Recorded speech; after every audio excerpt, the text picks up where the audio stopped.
일생 동안 당신이 반드시 읽어야 할 100권의 책 일당백.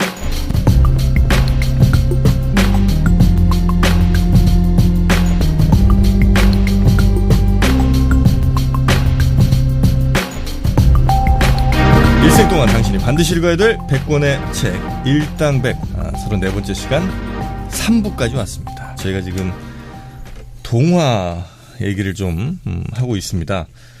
예를 들면 뭐 안데르센 동화, 뭐 그림 형제 동화 등등해서 우리가 어릴 때부터 읽었던 이 동화에 숨겨진 속뜻, 그리고 그 동화가 어떤 배경에서 나왔는지 등등을 좀 살펴봤는데 뭐 재밌는 얘기가 좀 많이 있었던 것 같은데. 엄청 재밌었는데 생각보다 반응이 별로 없어요. 왜 그러실까? 뭘 원하는지를 모르겠어요.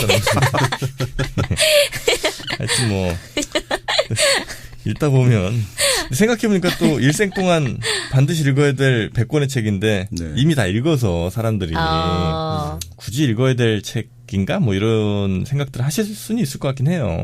근데 이 안에서도 어마어마한 정강님의 지식의 향연이 펼쳐지는데 이거를 참 못 듣고 지나가는 분들이 너무 억울하실 텐데. 여튼 뭐 얘기들이 많으니까 바로 3부로 또 시작해보죠. 저희가 지난 시간에도 이제 몇 개 살펴봤고 이번 시간에는 어떤 동화 좀 봅니까? 뭐 동화의 주체가 주로 대상이나 주체가 아이들이잖아요. 그렇죠. 그러니까 근데 아이들이 사실 동화에서 가장 좀 희생되는 경우도 많잖아요. 갑자기 뭐 흉년이 들었다든지 먹을 게 없을 때 그 아이를 내다 버리잖아요. 아이를 내다 버리잖아요. 네. 그리고 아이를 잡아먹기도 하죠. 그 우리도 보면 조선에 아주 그런 기억이 아주 드물게 나오잖아요. 뭐 먹을 게 없는데 대기근 때. 그렇죠. 그럴 때 근데 자기 아이를 차마 먹을 수는 없으니까 서로 아이를 바꿔가지고 이웃의 아이를 서로 바꿔 자기 자식을 이웃에 내주고 그렇게 잡아먹었다. 뭐 그런 기록도 나오기도 하죠. 기록이 있어요, 그게? 네, 그런 근데 지금은 나오죠. 만약에 그런 상황이 발생한다면 부모가 자신의 살을 떼어서 아이에게 주는 그런 분위기인데 정영진 씨 물론 아니겠지만 아니. 그 옛날에는 그런 게 없었나 봐요. 막 모성애라든지 뭐 자식에 대한 사랑 이런 게 없었어요? 아니 그 모성이라는 것도 사실은 좀 만들어졌다고 우리 예전에 제2의 성에도 봤지만 그런 것도 좀 있고 또 아이들이 아무래도 희생되기 뭐 좋은 이유들이 많죠. 일단 애들 힘이 없잖아요. 그렇죠. 그 다음에 애들한테 지금까지 드린 자원이 적잖아요. 투자가. 뭐 자원도 그렇고 정서도 그렇고 그러니까 어른들을 죽이기가 좀 서로 간에 이게 정이 그동안 수십 년 살아온 게 있으니까 아이들은 몇 년 안 되잖아요. 그러니까 죽이기가 쉽죠. 버리기도 쉽고. 냉정하게 보면. 근데 너무 잔인해. 참 잔인하고 이해가 안 되지만 생각해보면. 이해되는 것 같은데. 난 이거를, 이게 뭐, 우리 너무 정서적으로 가면 안 돼. 왜냐면 그때 당시의 상황이 당장 내가 굶어 죽을 상황인데, 애를 안 먹으면 죽어. 내가 죽으면 어쨌든 애들은 다 죽어. 왜냐면, 보호자가 없으면 애들은 또 어딘가에 다 가서 또 그 상황이 될 수밖에 없잖아요. 그러니까, 어쨌든 내가 살아야 되고, 그리고 우리의 본능이, 종족 보호 뭐 이런 본능도 있지만 일단 가장 더 근본적인 본능은 나를 보호하는 거잖아요. 개체. 네. 그렇게 보면 이제 식욕이 성욕보다 앞설 수도 있다 이렇게 볼 수도 있는데 그죠. 성이라는 것은 이제 자기 욕망도 만족하지만 결국은 밥을 먹고 나면 약간 성욕이 안 생겨. 배부르게 먹고 나면 좀 그러지 않나요? 아 그래요? 네, 저는 그래요. 아주 굶을 때가 좋아요? 네, 저는 그래요. 둘 중에 뭐 하나 채워지면 다른 거 하나는 좀 괜찮은데. 그러니까 그 지난 시간에도 우리가 그 늑대들이 맨날 그 애들 잡아먹고 맨날 하는 짓이 잠자는 거잖아요. 그쵸. 늑대 특히 이제 그 뭐 빨간 모자 보면 이건 또 약간 성적 다른 코드야? 빨간 모자 보면 늑대가 그 애를 잡아먹고 쿨쿨 잔단 말이에요. 그렇죠. 근데 그 아기 돼지 삼형제 말고 7 아기 돼지 이 얘기도 보면 아기 돼지를 잡아먹고 늑대가 잠을 자요. 희한하게. 새끼 양들. 새끼 양들 먹고. 이 배 가르는데도 모를 정도로 잠을 잔단 말이에요. 진짜 말이 안 돼. 근데 그게 우리가 가장 곤히 잘 때를 생각해보면 바로 이제 밤에 아름다운 일이 벌어진 이후에 그쵸? 그때야말로 진짜 푹 자지 않나. 모든 걸 소진하고 나서. 그때는 누가 잡아가도 모를 정도니까. 그때 가장 위험하죠. 왜요? 그죠? 그 예를 들어 사마귀 같은 경우도 네. 그 수컷 수사마귀가 교미를 끝내고 나면 암사마귀에 잡아먹히잖아요. 맞아요. 네. 그러니까 또 어떤 그 동물들은 보면 딱 교미가 끝나자마자 그 수컷이 잽싸게 도망을 쳐요. 잡아먹힐까 봐. 네. 그러니까 왜냐면 그때 가장 위험하니까. 거미, 사마귀, 거미 이런 애들이. 그리고 내가 그 말 나온 게 그 돌을 뱃속에 집어넣잖아요. 네. 그건 그게 무슨 의미야? 과연 뭘까를 내가 고민해봤잖아요. 그렇습니다. 네, 고민의 우리가 결과는 뭐예요? 고민해보니까 돌이라는 게 의미하는 게 뭐냐. 네. 공생을 막론하고 이 단죄의 의미가 있어요. 돌이 처벌. 그렇지. 그렇죠. 왜냐하면 뭐 잘못한 애에게 돌을 쳐서 돌로 쳐 죽여라 뭐 이런 게 죄 있잖아요. 없는 자 돌로 쳐라. 성경에도 있듯이. 그러니까 그 어린 여자아이를 범한 그 죄를 돌로 처단하는 거예요. 인간고네요. 그렇죠. 네. 네. 그래서 그 늑대들 그러니까 거기서 나온 늑대들이 젊은 여자아이들에게 범죄를 저지른 지금 같으면 당연히 그 뭐 저 감옥 가겠지만 네. 그때는 뭐 그렇게까지는 안 하고 이제 돌로 쳐 죽였던 그거를 이렇게 딱 동화로 만든 거지. 하긴 저도 좀 그럴듯하지 않습니까? 비슷한 생각을 해봤습니다. 그러니까 결국은 지금 말씀대로 네. 그러니까 사람을 잡아먹었다라든지 아니면 젊은 처녀를 잡아먹었다 이렇게 나오잖아요. 그러니까 먹어서는 안 되는 대상을 먹은 거잖아요. 그러니까 너 뱃속에는 먹어서 안 되는 대상을 먹었으니까 먹을 수 없는 것을 대신 집어넣어야 된다. 그런 식의 어떤 또 좀 인간보적으로 비슷하게 이제 한번 생각해 봤죠. 같은 말인데도 되게 정박님이 하니까. 그래서 이제 그 돌로 그렇게 처벌하는 걸 네. 돌벌 100개라고 합니다. 그래서 돌로 진짜 한번 맞아볼래요?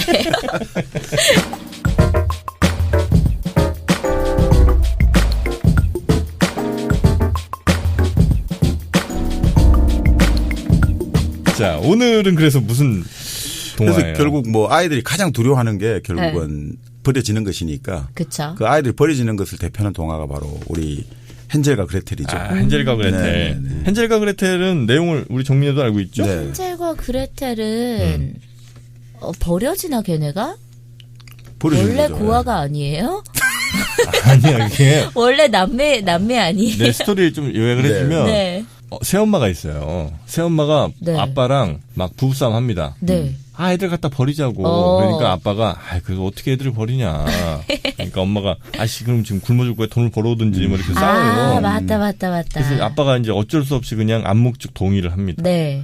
그리고 나서 엄마가 애들을 데리고 나무하러 가자 이렇게 해서 네. 애들 데리고 어디 갔는데 네. 그 헨젤이가 네. 빵 조각인가? 네, 막 부스러기를 막 떠. 아니야, 맨 처음에 빵 조각이 아니고 맨 처음엔 돌멩이. 맞아, 빛나는 돌멩이. 네. 빛나는 돌멩이 조각을 이렇게 버리고 가요. 네. 그러면 달빛에 걔가 딱 비춰갖고. 그러니까 눈치를 챈 거지, 자기를 버린다는 그 소리 거. 들었어, 애들이. 애들이 엄마 아빠 싸우는 소리 들었어요. 그래갖고 이제 그 빛나는 돌로 이렇게 해놓고 가서 다시 아빠 찾아서 아빠 막 껴안고 막 울었는데 또 버리러 가는 거죠. 그렇죠. 네, 그래서 이제 그 다음에는 애 방문을 잠궈놓고 돌을 주우러 못 가게. 네. 나 왜 이렇게 자세히 알고 있지? 그걸 잘 아시죠? 그죠? 네, 맞습니다. 네, 그리고 나서 이제 애들을 버렸는데. 애들 버리는 거 되게 자세히 알고 있네. 애들을 버렸는데. 딱 2명이고. 아들, 그러네? 딸? 오빠랑 여동생이야? 여기도 똑같네. 아이고, 얘들아. 이든이와 이유미로. 그래서 애를 버렸는데 애들이 이제 막 찾다가 과자집을 발견하죠. 네. 이제 과자 이렇게 몇 개 뜯어먹었죠. 네. 뜯어먹었더니 할머니가 너 이놈의 새끼들 뭐 하는 거냐. 이래서 이제 니네 가둬놓고 여자애는 일을 시켜요. 그치. 집안일을. 네. 남자애는 감옥에 가둬놓고 여자애한테 뭘 먹을 걸 자꾸 갖다 주라고 하는데. 네. 그 살찌워서 살찌우려고. 잡아먹으려고. 네, 근데 아마 그 남자애가 그 뼈다귀 같은 걸. 맞습니다. 그죠? 예. 너, 그러니까 할머니가 눈이 어두워. 그래갖고 너. 손 내봐. 얼마나 살찐나 보자. 그래서 만지는데. 계속 뼈다귀를 주는 거구나. 근데 이제 뼈다귀를 줘. 맞아요. 얘 왜 살이 안 찌나. 그래서 이제 한참 그러다가 결국 그걸 눈치챈 할머니가 안 되겠다 이놈 새끼 그래갖고 이제 물을 끓여. 네. 물을 끓여서 애를 잡아먹으려고 했는데. 그렇죠. 화덕에 이제 불을 넣어가지고. 맞아. 어떻게 구출되지? 그러니까 불을 너가 구워 먹기로 하고 먼저 네. 그레텔 보고 자 화덕 들여다보고 잘 지금 달궈졌는지 봐라니까 그레텔이 나 어떻게 하는지 잘 모르겠어 하니까 에라이 이러면서 내가 시범을 보여주마. 네. 아 그러다 집어 넣어버렸지 그렇죠. 그레텔이. 그런 다음에 네. 끓여 먹었나? 아니 할머니. 그다음에 할머니네 집에 보석 같은 게 있었어요. 보석이 천지였죠. 그래. 보물이 천지였죠. 네, 네네. 그 보석이 많아서 네. 그 보석을 챙겨갖고 아빠 집으로 와서 행복하게 살았대요. 그렇지 이제 보석으로 행복하게 살았다 이런 거죠? 맞습니다. 네. 정확하게 알고 아주 있어요. 자세하게 알고 있어요, 정영진 씨. 그러니까 이게 참 좀 끔찍하잖아요. 네. 사람을 잡아먹는 것도 나오고, 그쵸. 인육 이런 거 나오고, 아이들을 버리고, 그러니까 사실 이 당시에 어떤 정근대사의 생존 환경이 아주 척박하고 가혹했다. 이런 걸 진짜 알려주는 거죠. 실제로는 그러니까 그런 일이 좀 비일비재까지는 아니지만 그러니까 갖다 아이를 잡아먹는 거. 버리거나 그런 일은 있었죠. 것 같아요. 네. 그러니까 사실은 이게 자꾸 아이들이 숲으로 뭐 백설공주도 숲으로 네. 숲에서 도망치고 또 숲에서 아이들이 많이 방황하는 게 많이 나오거든요. 네. 이런 것 자체는 결국 그 아이들을 내다 버린다든지 이런 일들이 꽤 있었다는 걸 보여준다고 볼 수 있죠. 그 당시 사회적. 그러니까 실제로 그림 형제 그 초판에는 네. 그러니까 그림 형제가 이거 들은 민단들이나 이런 것들을 전혀 우리가 개작하지 말고 그대로 담자 해가지고 했을 때 그 초판에는 백설공주도 그렇고 헨젤과 그레텔도 그렇고 다 친엄마였었대요. 새엄마가 아니고. 네. 그런데 이제 그걸 받아들이기가 힘든 거지. 예, 그래도 개정할 때 이제 다시 다 계모로 바꾸고. 네. 계모는 무슨 죄야? 사실은 이때 보면 이 당시만 해도 그러니까 아이들이 뭐 농업사회에서 미래의 자산이라까지 그렇게 생각을 안 했다는 거죠. 네. 그러니까 아동이라는 게 우리가 그때 첫 시간에도 말씀드렸지만 아동이라는 것은 근대 산업사회가 되면서 이제 아동문학, 동료, 아동복 이런 아동에 대한 발견이 이루어진 거잖아요. 네. 탄생이 이루어진 거잖아요. 그러니까 사실 이때만 해도 농업사회라는 아주 고립적이고 폐쇄된 사회는 한 번 흉년이 닥쳐오면 다른 방법이 없다 이거죠. 그러면 어떤 식으로 문제를 해결하느냐. 바로 미래 세대의 어떤 몫을 수탈하는 거죠. 그러니까 아이들을 통해서 오히려 우리가 사실 우리나 일본 같은 경우 보면 아이들이 죽는 게 아니라 뭐 일본 영화 나라야마 부시코 있지 않습니까? 몰라요. 나라야마 부시코라는 일본 그걸 영화. 알겠어요.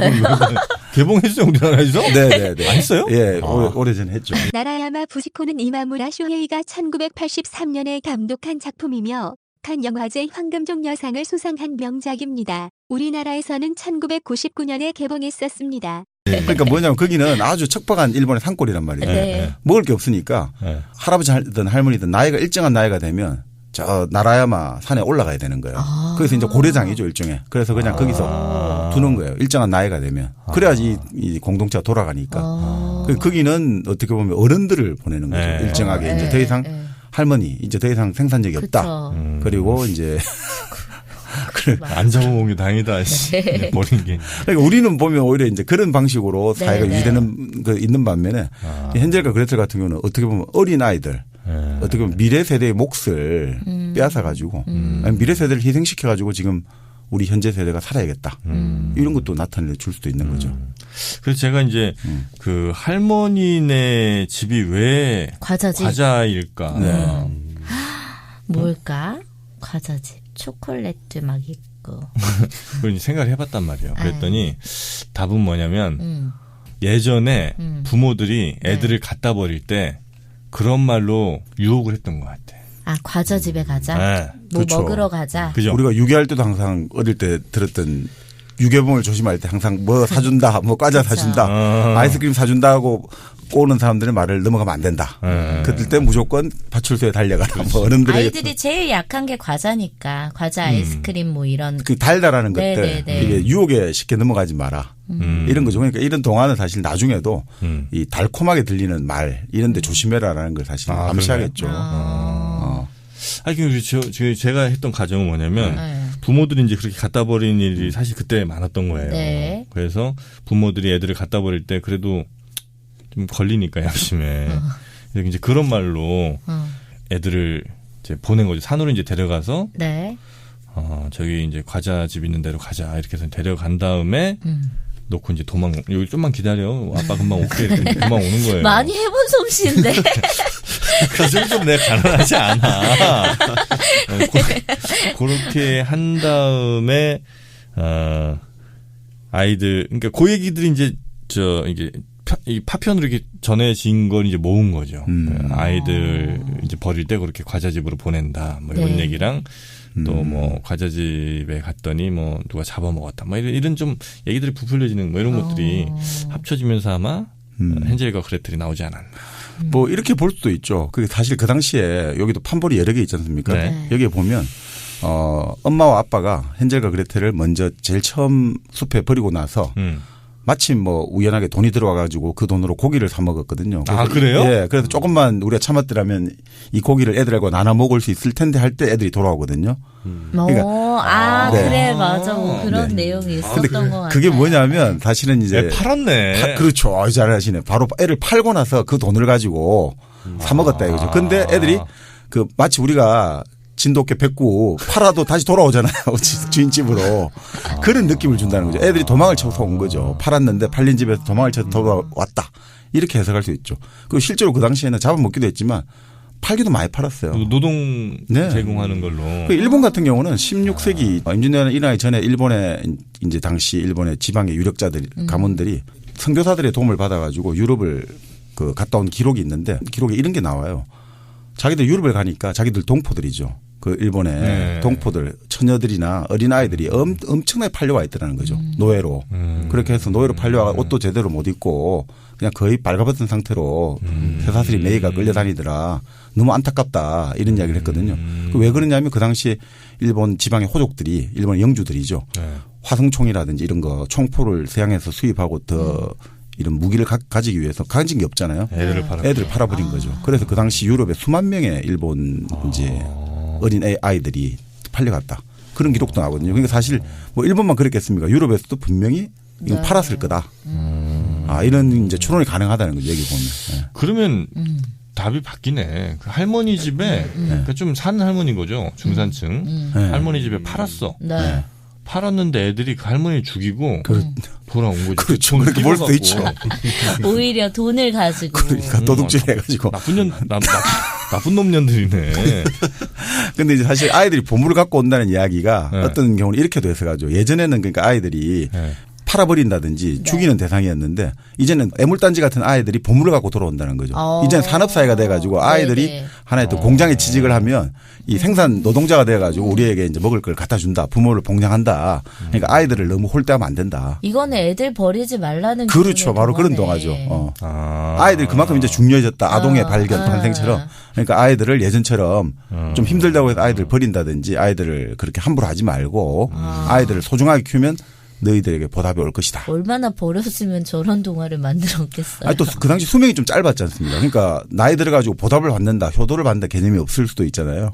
그러다 보니까 봉양을 받을 필요가 없으니까 애들 낳고 또 버리면 되고 또 낳으면 되지 뭐 이런 개념도 있을 수 있겠죠. 근데 사실 우리도 최근에 한번 보면 이게 아주 효도 윤리, 뭐 유교 윤리에 좋은 거라고 생각되지만 네. 그런 이야기 많지 않습니까? 아니 자식은 다시 낳을 수 있지만 형제는 다시 가질 수가 없다. 그래서 내 아들보다는 내 동생, 내 오빠, 내 누나, 내 형제를 더 우선해야 된다.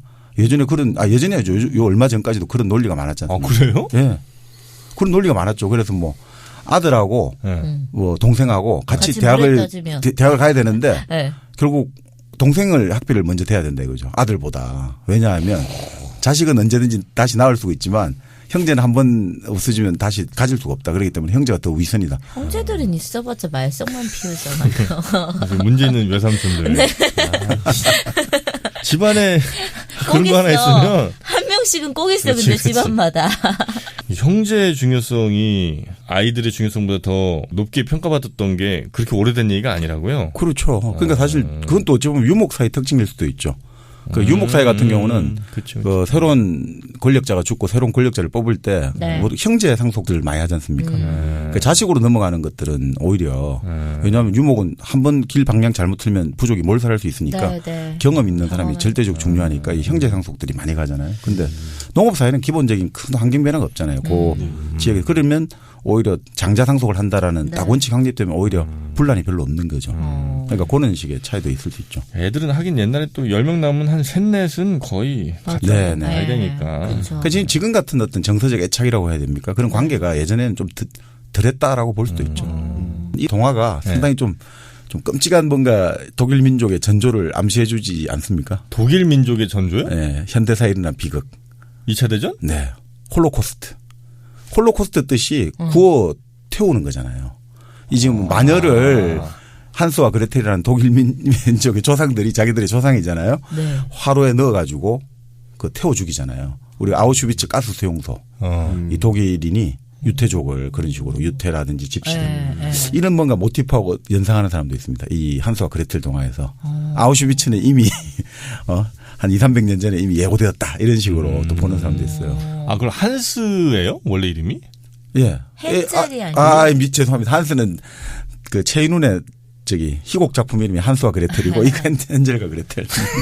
뭐야? 너무 많이 알아도 저런 문제가 발생합니다. 헨젤이 맞죠? 헨젤 맞습니다. 네. 헨젤과 그레텔. 네. 헨젤과 그레텔의 그 구워서 그렇죠. 죽이는 게 네. 예견을 한 거다. 그렇게 말하는 사람도 있습니다. 이게 상당히 좀 그런 상상력. 이 사람을 어쨌든 화로에 넣어가지고 어린아이가 네. 태워서 죽인다. 그리고 그 보물을 빼앗는다. 그런 어떤 아이디어가 나온 것 자체가 이게 뭔가 좀 암시하고 있지 않나. 이렇게 말하는 사람도 있죠. 좀 잔인하긴 잔인해. 네.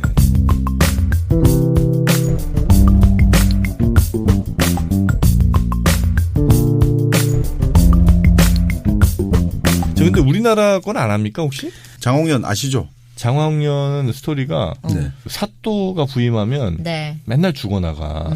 조선시대 평안도 철산. 네, 이렇게 일종의 딱 그게 지명까지 나와요. 아, 지명까지 있나요? 네. 네.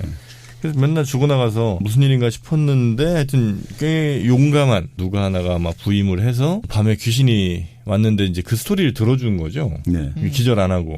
네. 원래는 보통 이제 심장마비로 죽든가 뭐 하여튼 그럴 건데 네. 기절 안 하고 그 얘기를 들어보니 장화와 홍련이라는 자매가 있었는데 네. 근데 그 자매를 누가 죽였던 엄마가 죽였나? 새엄마. 새엄마지. 기승전 새엄마. 엄마 어떻게 죽였는지 기억이 안 나네. 아니. 오래 빠뜨려 죽였나? 그러니까 이제 장화홍련이 네. 엄마가 죽고 매일 울었잖아요. 매일 방에 털에 박혀가지고 엄마를 생각하면 우니까 아빠죠. 아빠가 배자수로 나오죠. 자수라는 뭐 네. 그런 이제 벼슬 명칭인데 배자수가 결국 같이 항상 딸들하고 같이 울다가 울 수만 없으니까 네. 세 부인을 맞죠. 세 부인 이름이 장씨, 장씨로 나오죠. 사실 참 못났다고 하는데 그래도 뭐 아들 삼형제를 낳았거든요. 아들 삼형제를 낳죠. 와서 아들만 셋을 낳아줬어요? 아들 삼형제 낳았다는 사람도 있고 처음부터 또 다른 판본에는 데리고 왔다. 그래 나왔는데 아들 삼형제를 낳았죠. 네. 그런데 배자수는 뭐 아들까지 셋을 낳아도 그들도 보지도 않고 계속 딸들하고만 슬픔에 잠겨 있으니까 이 새엄마 입장에서는 이 불안해지잖아요. 자기가. 그렇죠. 새엄마 허시였다. 전부인이 장씨고. 예, 어쨌든. 새엄마 입장에서는 계모 입장에 불안해지기 시작하니까 딸들을 학대하기 시작하는 거죠. 장화와 홍련이를. 근데 이제 배자수가 또 그런 거를 가만히 못 보고 있는 거죠. 여기서는. 지금 우리가 이 장화홍련의 생모 죽은 저 어미 덕분에 이 갖고 온 재산으로 잘 살고 있는데 내가 그렇게 함부로 아이들을 구박하면 되겠냐. 그러니까 이제 더 질투가 나니까 이제 결국 안 되겠다.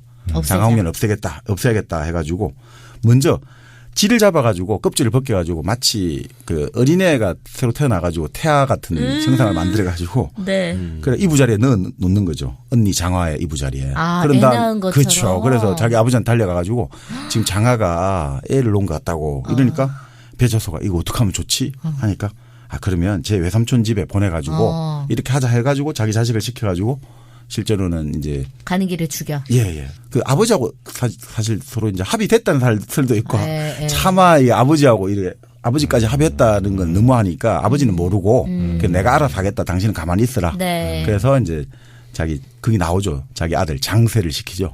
장세를 시켜가지고 자 저기 쟤를 데리고 가다가 저쪽 산 속에 있는 깊은 연못에 빠져 죽여라. 그래서 결국 장세가 애원한다는 설도 있고 안 한다는 설도 있고 어쨌든 장화를 물속에 빠뜨려 죽고 장세는 돌아오다가 저지른 악행에 대한 벌로 호랑이가 한쪽 팔을 물어 뜯어가는 거죠. 그렇게 나오죠. 자, 그 다음에 홍련이 결국은 장화가 죽었다는 소식을 듣자마자 홍련은 이게 언니의 원수를 갚을 생각 안 하고 그냥 그 연못을 어디서 죽었냐 그 장사한테 이야기를 듣고 가서 그냥 자기는 자살해 버리는 거죠. 아, 네. 그래요? 네. 그런 다음에 지금 말씀대로 계속 이제 철산 네. 그 사또에 나타나가지고 억울함을 호소하는데 다 죽은 거죠. 그런데 이제 지원자가 나타나가지고 딱 그 이야기를 들어주고 자초지종을 이제 듣고 이 다음날 배자수와 그 허 씨와 장사를 불러가지고 딱 이실 짓고 하라. 그렇게 하니까 결국은 이제 더 이상 자매도 안 나타나고 나중에 어떻게 됐냐. 배자수의 꿈에 세 번째 이제 배자수는 또 세 번째 부인을 맞아야죠. 아, 그러니까 둘째 부인 쳐내고. 그렇죠. 셋째 부인을 맞으니까 꿈에 장홍리에 나타나가지고 네. 지난 생에서 못다한 부녀의 인연을 계속 이어나가겠다라고 이제 말을 하거든요. 그 다음에 다시 세 번째 부인이 낳은 게 상동이 자매를 낳은 거죠. 아. 그래서 이거는 장하홍련의 홍련의 재탄생. 환생이다 해가지고 어쩌고 저쩌고. 그러니까 이게 참 이게 문제적인 게 상당히 네. 많죠, 그죠. 요건 일단 근친물이라고 봅니다. 완전 핵심을 찌르시네. 아, 그래요? 네, 완전 맞습니다. 근친물. 아빠가 그렇네요. 네. 딸이랑 한 거예요. 야, 그렇게. 아, 너무 세게 간다. 아니야. 그것도 그렇게 해석을 맞습니다. 그렇죠. 그렇게 주류 해석을 그렇게 하고 있습니다. 주류적으로. 네. 그게 주류예요, 지금. 불편해, 주류. 그거를 보다 못한 그 새엄마가. 새엄마인지 엄마인지가 딸을 제거를 한 거죠. 그 영화 중에 네. 김봉남 살인 사건의 네, 전말인가 하는 영화 있어요. 네. 그거 보면 그 딸이 나중에 아빠 그거 봤어요? 안 봤는데. 그 재밌어요. 영화 재밌어. 하여튼 그 딸이 이제 어린 애인데 점점 크면서 엄마는 완전히 아빠한테 밟히는 사람이고 네. 엄마랑 살짝 경쟁도 아니에요. 거의 이제 딸은 아빠가 막 되게 이뻐하다가 엄마는 완전 이제 배제하고 이러니까 살짝 여자가 미쳐갖고 하여튼 그 동네 사람 다 죽이거든요. 뭐 그런 게 있어요. 하여튼 그건 그거고 이 장화홍련은 근친 플러스 쓰리썸까지 갑니다. 왜 거기에 새엄마까지 아니, 해서 새엄마가 포썸으로 가죠? 새엄마는 못 깨 거기 못 깨고 새엄마가 점점 나이 들어감에 따라 이제 파릇파릇한 딸들을 질투하기 시작하는 거예요. 아니 그 진짜 이 대목이 좀 이상했던 게 뭐 물론 판본이 아까 다르다고 했지만 네. 장하가 애를 난 같다 했을 때 그러니까 아버지가 그럼 난리를 치어야 되고 당장 아버지가 더 펄펄 떼야 되잖아. 어떤 놈이냐. 근데 아버지는 한마디도 안 하고 갑자기 놀래갖고 부인의 손을 잡고 이거 어떻게 하면 좋겠냐라고 대책부터 한다는 것 자체가 뭔가 암시하는 거죠. 뭔가 자기와의 어떤 사련의 결과로 이런 게 나왔으니까 자기가 진짜 지은 죄가 있으니까 그렇죠. 뜨끔한 거 아니냐. 그러니까 아예 아버지가 누군지 도대체 불러가지고 이제 이실직고를 해야 되는데 그치, 그게 먼저지. 그걸 안 하고 무조건 대책부터 수립하잖아요. 어떻게 해야 되느냐. 어떻게 해야 되느냐. 그러니까 입을 일단 닫아야 된다. 안 그러면 당신도 다 큰일 난다. 지금 이런 그러니까 일종의 사실 근친상간적인 냄새. 그러고 나오잖아요. 새엄마가 왔는데도 계속해서 딸들의 방에 들어가서 같이 계속 울었다. 라고 나오잖아요. 뭐가 울었을까? 뭐가 울었을까? 아파서 울었나? 울었다고. 눈물이 흘렀다고. 그런 거를 우리가 파악을 해야 됩니다. 네. 와, 진짜 이런 쪽으로는 오빠는 정말. 타고났어요. 아니, 근데 이런 일이 많았어. 이것도 역시 마찬가지. 근친도 많았다고요? 많았죠. 그런 것들이 많죠. 많았어요. 우리가 근데 왜 그런 형제 자매화 하는 것도 근친 상관이죠? 네. 지금도 많아 사실은. 뭐 그겁니까? 저기 예전에 유지태하고 올드보이입니까? 하여튼 지금도 우리가 덜 알려지고 워낙 우리가 터부시하니까 보도가 안 되고 뭐 이래서 그렇지 실제로 많잖아요. 그런 일들 사건으로 많이 나오잖아요. 성폭력의 한 절반 정도는 가까운 사람이에요. 그 중에서도 진짜 가까운 사람 예를 들면 뭐 부모나 형제 남매 뭐 이런 경우가 또 상당수가 되고. 그러니까 이제 사실은 이럴 수도 있는 거죠. 그 폐쇄적인 그 당시 사회에서도 충분하게 서로 만날 수가 없잖아요. 남녀간에 이성간에. 특히나 이게 지금 이 배경이 조선으로 나오잖아요. 고려나 삼국시대만 해도 우리 민족의 성윤리라는 게 엄주 가문을 좋아하는 민족이잖아요. 그 음주 가물을 좋아하면 기본적으로 욕망에 충실한 사람들이잖아요. 그리고 뭐 오늘이 단오인가요? 단오 때 뭐 이런 재미있게 춘향이도 만나고 서로 참 그런 좋은 풍경이 많았는데. 가야죠. 네. 네. 근데 지금은 그 조선시대 때는 그게 아주 가혹하게 억압됐잖아요. 욕망은. 자, 그러다 보니까 이 억압된 욕망들이 분출구를 못 찾아가지고 가정 내에서 그런 쪽으로 분출한 거 아닌가. 그 사실 신데렐라 자체는 우리가 신데렐라 동화 자체는 어떻게 보면 밝게 외부로 표출되잖아요. 밖에 왕자님을 만나가지고 결국은 무도회를 가가지고 네. 그렇게 해서 해결이 되잖아요. 네. 근데 이거는 밖으로 나가서 왕자님 만나지 못하고 아버지와 딸들의 관계 속으로 계속해서 고립되고 폐쇄돼가지고 이게 뭔가 아주 좀 어두운 형태로 네. 이게 표출되는 분출되는 그런 느낌 그런 게 좀 느껴지죠. 근데 아주 좀 잔혹 버전 신데렐라의 좀 잔혹 버전이다 이렇게 볼 수 있죠. 장화홍련이. 그래서 이거 영화도 그럼 이런 내용인가요? 제가 그 영화는 안 봐가지고. 아, 장화홍련? 김갑수. 예. 네. 그게 이제 문근영이랑 네. 임수정인가 아마 나오고 그다음에 염정아 씨가 아마 새엄마. 네. 거기서도 약간 요 코드가 들어가나요? 그렇지는 근친 코드가? 않아요. 그렇진 그런 코드는 않아요. 없죠. 그거 건들면 우린 난리 나지 우리 폭망해. 사회는. 우리에서는 그건 못 건드려. 그리고 우리 사회에서는 이제 특히나 근친상가 안에 모자 간에 이런 걸 잘못 건드리면 특히 그 김기덕 감독 영화가 묘하게 그런 것들을 많이 자극하니까 네. 불편한 사람들이 많죠. 근데 저 궁금한 게 왜 일본에는 약간 그런 게 좀 많잖아요. 네네. 일본은 좀 그런 게 더 우리보다 좀 열려 있나? 이 근친에 대해서 열린 나라는 사실 거의 없지만 그 정도로 따지면 우리보다는 그나마 좀 그러니까 일본이나 유럽 같은 경우는 네. 지금도 유럽은 그게 되나요? 사촌이나 육촌 간의 결혼들이 되죠. 되죠. 네. 네. 일본도 네. 크게 문제는 없을 네, 겁니다. 맞아요. 아 그래요? 근데 우리 같은 경우는 큰일 나죠. 그죠? 우리는 아예 뭐 예전에 동성동본 같은 경우는 그것도 같은 진짜 웃겨. 왜 동성동본이 안 됐던 거야? 그러니까 그것도 좀 황당하기도 하잖아요. 어떻게 네. 생각하면. 왜냐하면 아니 그럼 아버지 쪽만 따지냐 이거죠. 어머니 쪽도 반인데 그치, 왜 어머니 쪽은 안 따지고 아버지 쪽으로만 따져가지고 그렇게 해서 아버지 쪽에 어떤 같은 본은 결혼하면 안 된다. 이건 좀 비합리적이기도 하죠. 그러니까 그런 경우도 있었는데 우리는 아무래도 가까운 사실 뭐 삼국시대 때 또 이런 거 보면 동성 근친을 여러 가지 상관 같은 걸 암시하는 것들이 좀 있는데 조선시대 들어오면서 그건 유교의 나라지 않습니까? 네. 우리 철저하게 어떤 남성 중심의 가부장적인 원리를 관철하기 위해서 오히려 그런 문제에서는 오히려 가혹하리만큼 그걸 한 거죠. 근친 컨텐츠로 네. 성공한 영화가 네. 우리나라에서는 제가 볼 땐 두 개예요. 뭐요? 올드보이랑 마더.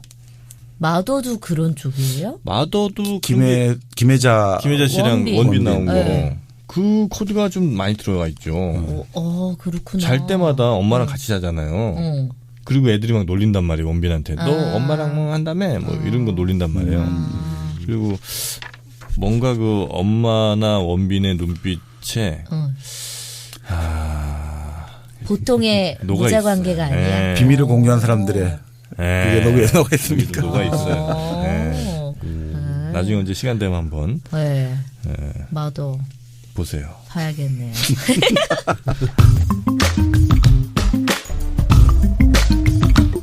자, 그리고요. 그리고 뭐 좀 얘기됐으니까 가장 또 젊은 여성들에게 가장 어필하는 동화 있었지 않습니까? 뭐죠? 푸른 수염. 결혼을 함부로 하면 안 된다.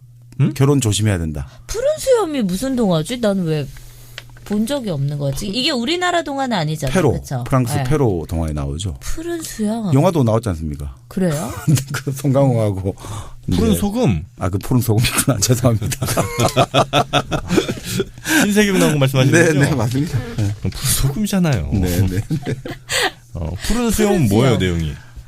내용 아실 것 같은데. 전혀 몰라요. 이게 내용 들으면 알 수도 제가 있어요. 그러니까 결혼을 잘 못했죠. 제목은 몰라도 내용은 알 수도 있어요. 이게 그러니까 아동문학으로 들어가는데 전래동화인데 네. 애매한데 그래서 오히려 결혼을 앞둔 여성들의 어떤 불안과 공포, 젊은 여성들의 이런 걸 달래주는 건데 네. 그러니까 어느 마을에 푸른 수염이라 불리는 사람이 있어요. 수염이 푸른 거죠. 네. 수염이 푸르다는 것 자체가 어떻게 보면 이방인일 수 있는데 그죠. 자, 이 사람이 살고 있는데 이 사람이 결혼을 참 여러 번 했어요. 네. 그런데 부인들이 어느 순간부터 다 자취를 감추고 사라지는 거예요. 뭔가가 있다 이런 소문이 돌아요. 네. 자, 그런데 이 푸른 수염이 또 그 마을에 그 귀족 집안 찾아가가지고 네. 따님을 주십시오 하니까 뭐 좀 내키지는 않았지만 워낙 이제 푸른 수염이 돈이 많으니까. 돈은 많구나. 뭐 막대한 재산 지니고 네. 그건 다 아니까 좋아. 그래가 딸을 준 거예요. 네. 그래서 푸른 수염이 이제 그 새로 결혼한 부인하고 아주 행복한 생활을 보내다가 자 어느 날 여행을 가겠다라고 말하면서 열쇠를 다 주는 거죠. 이 집의 모든 방문이라든지 곳간 이런 열쇠를 다 넘겨주는 거죠. 여자한테요? 그렇죠. 네. 이제 너는 나의 부인이니까 내가 없는 동안 이 집의 주인은 너다. 네. 관리를 해라. 근데 단서를 하나 달죠. 그런데 다 모든 방은 다 딱 하나 열어봐도 또 딱 하나 작은 방의 열쇠 이건 절대 열면 안 된다. 네네. 이거 열면 나는 당신을 용서하지 않고 다 여는 거야. 근데 여자들이. 그래서 푸른 수염 여행을 떠났는데 네. 그 새아내가 너무너무 재미있죠. 그런데 결국 사람이 항상 열지 말라고 하면 항상 열어보고 싶잖아요. 그거는 열으란 얘기지. 그렇죠. 그래서 열어본 거죠. 그죠? 네. 열쇠를 가지고 떨리는 마음으로 딱 열어보니까 뭐가 있죠? 방에 시체? 그렇죠. 바로 그 죽은 부인들의 시체가 쫙 있는 거죠. 그래서 그 부인들의 시체가 있고 아예 그 시체가 이제 뭐 사실 피가 응고돼야 되는데 네. 이야기 재미를 위해서 네. 피 웅덩이가 고여 있는 거죠. 피가.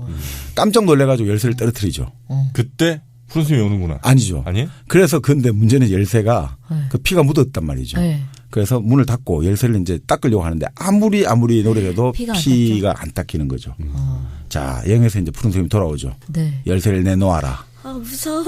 열쇠가 뭐 다 내놨죠. 근데 열쇠가 하나 없는데 그 제일 작은 방에 열쇠는 어디 있지? 글쎄요. 거기 난 넣었는데 가지고 와. 가지고 와 해야 되는 거죠. 그러니까 아니 죽이 놔둔 같은데 계속 시간을 끌지만 네. 답이 없는 거죠.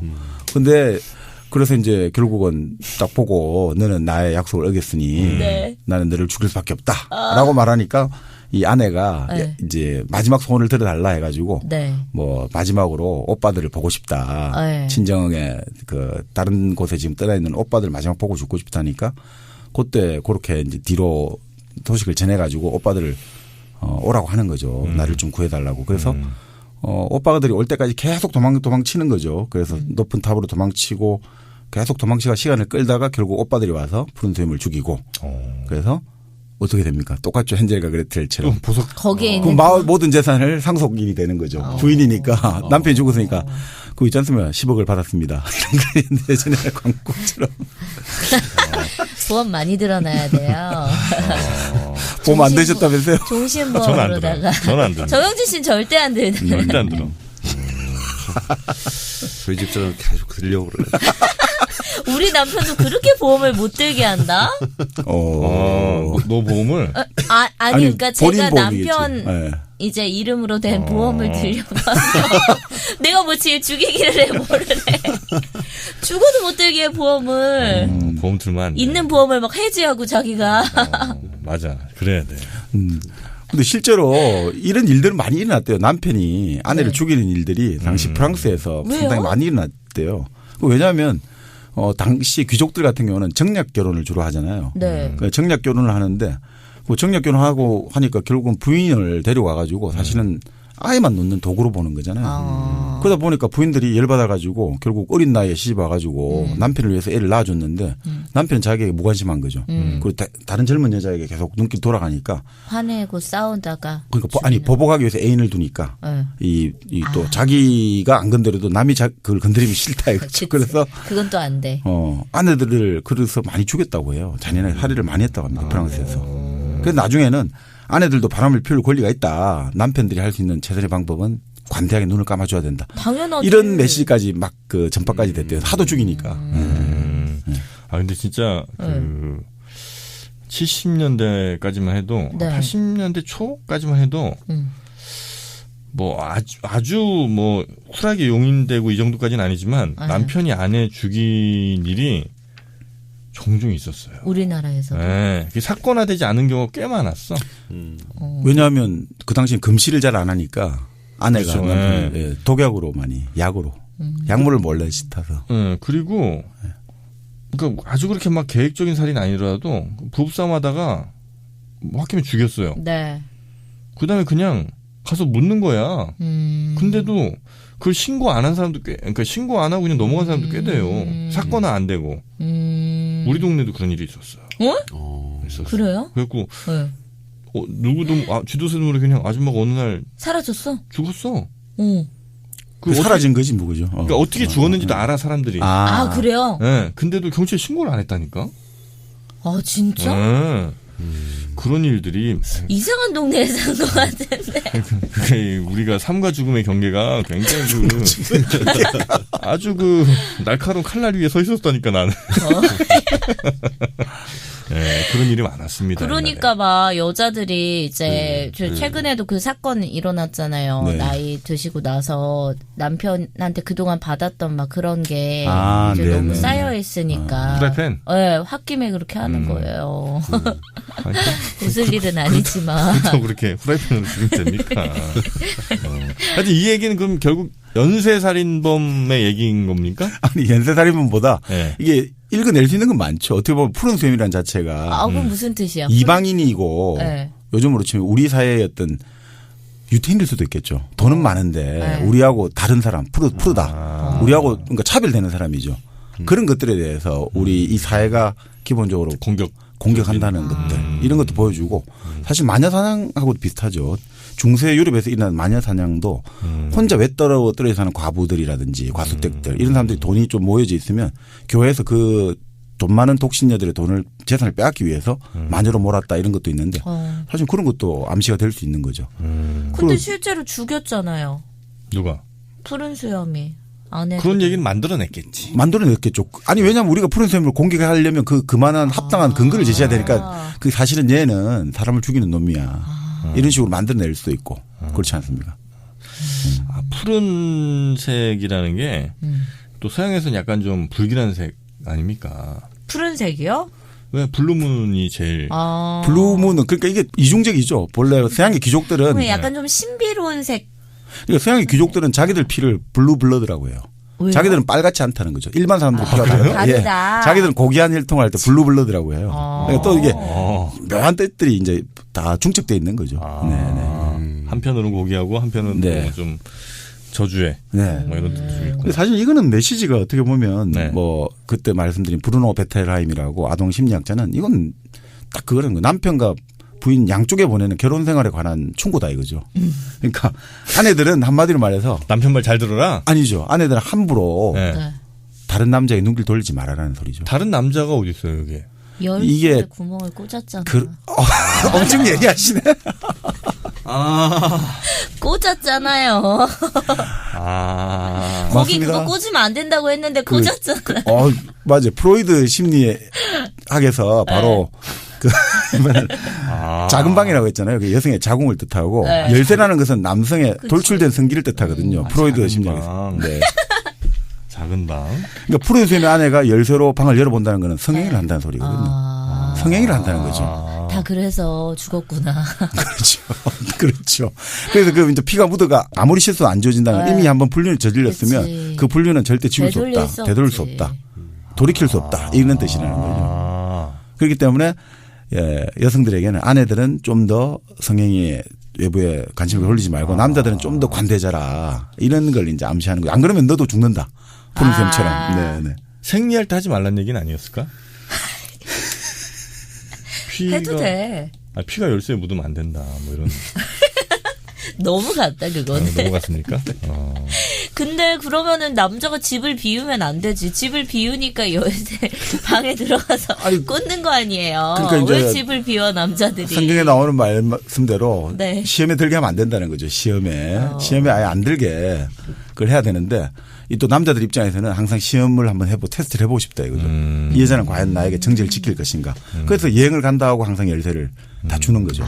그 열쇠를 준다는 거는 경제력을 넘겨주니까 자, 이 돈을 줬다는 거잖아요. 요즘으로 치면 벤츠 자동차 마이바흐를 열쇠를 주고 또 신용카드 주고 다 줬단 말이죠. 자, 그런 다음에 너가 하고 싶은 대로 해. 나는 당분간 안 올 거야. 그런 다음에 이제 그럼 바로 고고싱이죠. 그런 다음에 관찰을 하는 거죠. 사람을 붙여가지고 어떻게 하는지 이제 흥신소를 불러가지고 자 보고 이렇게 하는 거죠. 무섭다. 그래서 하면 첫 안에 들어가는 거죠. CCTV를 잘 피해야 된다는 얘기예요. 사각지대 가서. 푸른 수염도 재밌네. 그러게 이거는 근데 그렇게 많은 사람들이 막 다 아는 동화는 아닐 것 같기도 한데. 푸른 수염은 저도 글쎄 막 그래요? 약간 생소합니다.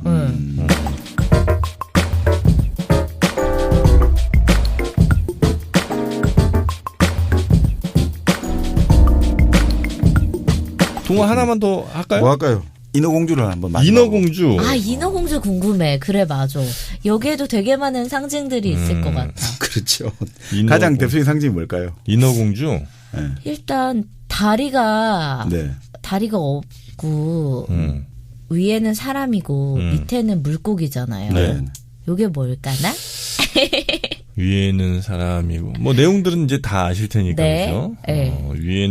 위에는 사람이고 밑에가 물고기다.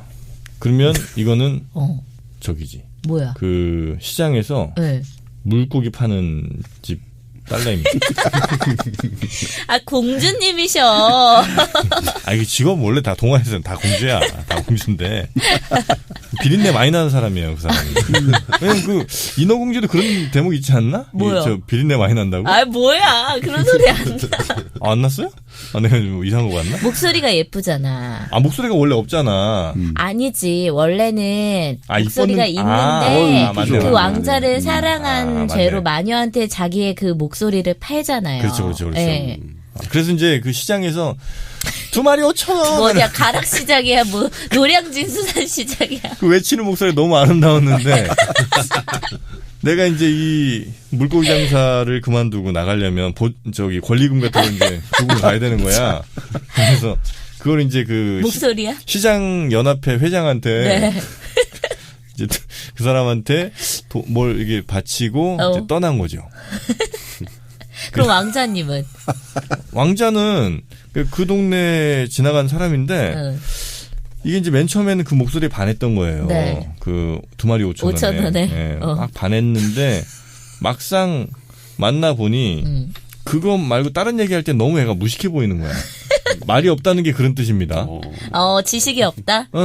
이게 2마리 5,000원은 굉장히 내가 섹시하게 들었는데 2마리 5,000원 네가 해봐. 자, 2마리 5,000원! 아니 이렇게 하면 안 돼? 그렇지. 좀 섹시하게 갔어야죠. 뭐야? 그 목소리 섹시하게 내가 딱 끝냈는데 막상 대화를 해보니까 얘랑 나랑 공감대가 전혀 없어. 네. 말을 별로 이렇게 섞기도 싫은 거예요. 어. 그래서 이제 얘는 버림받은 거지. 그래서 이제 그 열받은 마음에 복수하러 그 생선 자르던 칼을 들고 갔어. 가서 찔러. 칼 들고 갔어. 삼각칼 있죠, 그거 왜죠? 생선들 머리 자르는 거. 그걸 찌르러 갔는데 거기서 이제 뭐 회유를 받았겠죠. 네, 그러지 마라. 우리 지금 왜 이렇게까지 자꾸 뭐 있냐. 내가 가게 하나 멋진 거 차려줄게. 그런 거 하나 했는데 이 사람이 가다가 그 돈을 다 사기를 당한 거예요. 그래서 물거품이 됐지. 말도 안 돼. 막판에 거품 나오잖아. 어때요? 요 정도 딱 가면. 정박님 어떻게 생각하세요? 왜냐면 그 시장에서 물고기 팔면 한 종류만 파는 게 아니라 뭐 이것저것 많이 팔잖아요. 문어도 팔고. 거기 나오는 물고기 종류들이 많다고. 그게 용왕으로 이렇게 대변되는. 생선들을 내 마음대로 다 할 수 있으니까.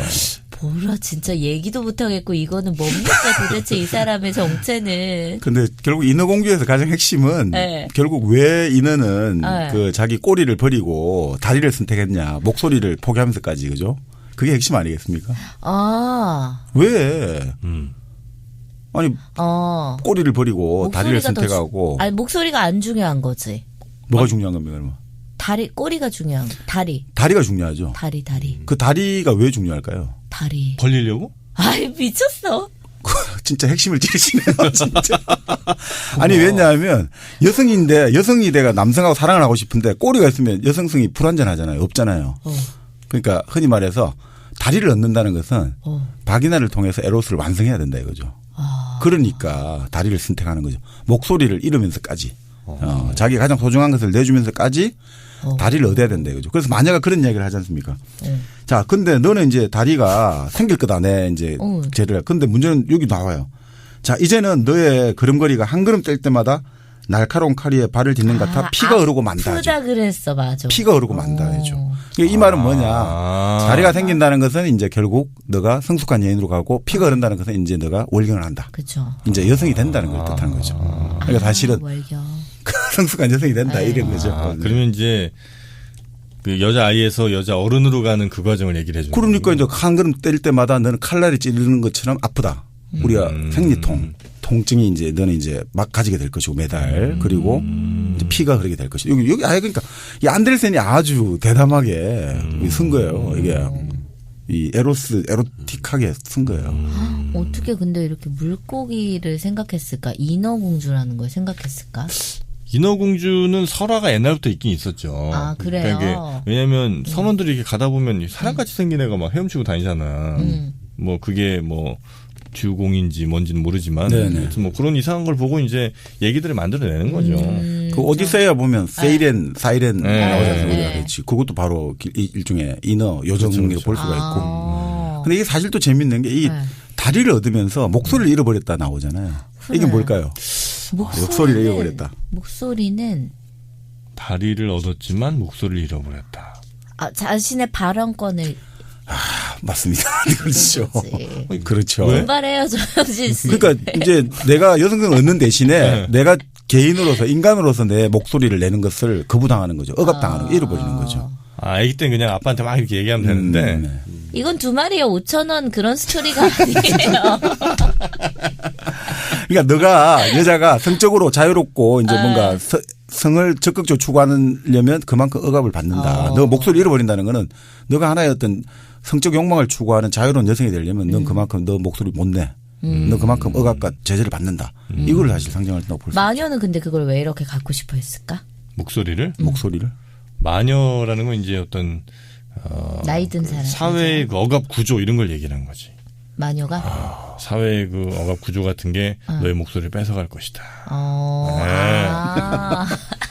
아니면 이제 여기서 약간 좀 마이너하게 가자면 그 월경이 아닌 첫 경험을 얘기할 수 있어요. 그쵸. 네, 첫 경험하고 나면 한 발 한 발 떼는데 쉽지 않으니까. 그리고 그렇게 이제 여자가 됐다는 거지. 그리고 나서 이제 누군가의 여자가 되면서 목소리를 잃어버렸다. 이렇게 이제 또 우리가. 그 해석이 그럴듯합니다. 그럴듯합니까? 누군가의 그러니까 자기가 주체가 아니라 대상이 돼버렸잖아요. 그러니까 내 목소리 여자로. 그렇죠.